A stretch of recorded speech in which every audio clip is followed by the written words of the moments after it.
Welcome to the weekly webcast from the team at Motoring Middle East in association with Talk About Media. Here's our roundup of the latest from the world of motoring. Back to school if you want to drive an Alfa 4C. I drive the Toyota Avalon. Opel returns to the UAE. And I also drive a Nissan Pathfinder. You know, last week I met with the boss for Fiat-Chrysler covering EMEA, and he was in town to tell us how well the group has done in the Middle East in 2012. Well, how did they do? They did very, very well. They were very pleased with themselves. They sold well over 25,000 cars, and Chrysler alone jumped a huge amount. It was like 300% something, like that much. Yeah. That's just so boring. Can we talk about something else? Yeah, it is boring actually. Fortunately, he was also able to tell us a little bit about the Alfa Romeo 4C. This is a beautiful little car. It's definitely coming to the region, and it's a crucial part of their plans to kickstart interest in the Alfa Romeo marque. This thing is small, it's perfectly formed, it's made of carbon fiber, and it only weighs 960 kilograms, and it will have 240 brake horsepower. I'm getting so excited about it, I can barely get the words out right. We expect it to cost... Get to the price. The price, now I'm really stuttering because the price is $70,000 or 250,000 dirhams. But this thing is going to be quick. It's going to be so quick, they're going to force you to take a driving course before they'll let you in it. Moving on to cars that definitely don't need to take a driving course. Last week I drove the all-new Toyota Avalon, which is the ultimate car for old people who might not have long left to live. With the new Avalon, Toyota are trying to get younger guys, like Shazad, into the car. And it's a smart looking thing, loaded up with kit. I just got that, thank you. Yeah.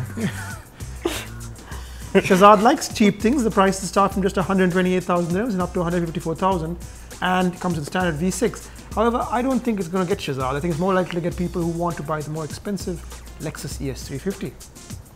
Isn't that called cannibalizing your own brands? Anyway, Opel is back. You can now buy the full range of all the Opel cars in the UAE from Liberty Motors, which has taken the franchise directly from Germany. That means you can buy a Corsa hatchback for as little as 53,000 dirhams, and including cars like the Meriva. What is the Meriva? It's a wonderful little family MPV. I don't care about the Meriva. Let's move on. There's something interesting about it. It's got suicide doors at the back, which, yeah, you won't care about this. But if you've got babies in car seats, it's so much easier to deal with that. All I want to know is, are they bringing the OPC performance cars? Yes, they have the Astra OPC is coming, and the Insignia OPC is also coming, and that will be priced at around 175,000 dirhams. It's called Vauxhalls before. They are called Vauxhalls in the UK, and actually, to be honest, that's my frame of reference for Opels. But these cars are very different to the Vauxhalls that I remember. They're really slick and good-looking cars now.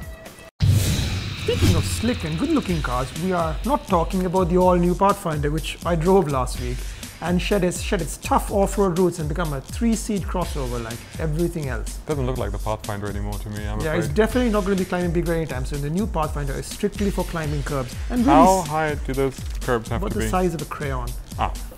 Once again, it's got tons of kit, just like the Avalon. It's keenly priced, 106,000 dirhams for the two-wheel drive version. And if you're looking for a Ford Explorer type car, there's plenty of space because all the way back to the third row. But it has a CVT gearbox, and we didn't like it very much. CVT, isn't that like a rubber band that goes around the engine and the axle?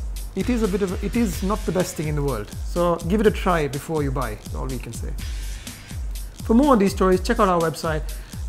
And you can always follow us and get the latest news from the world of motoring on our Facebook page, which is facebook.com/Motoring Middle East. Go there now to let us have your feedback on this video and anything else we do at Motoring Middle East. And there's also a chance to see my picture of the Red Bull car park drift event that took place last weekend. Hang on a minute, I thought they stopped you from taking your camera in, even though you'd applied for your media pass. Yeah, they did stop me, but you know, I went one better. I drew a picture, and here it is. Not to insult your It's a Red Bull drifting. Red Bull drifting. On every conceivable level. Okay, yeah, you're right. Anyway, tell more bad jokes for next week. See you then.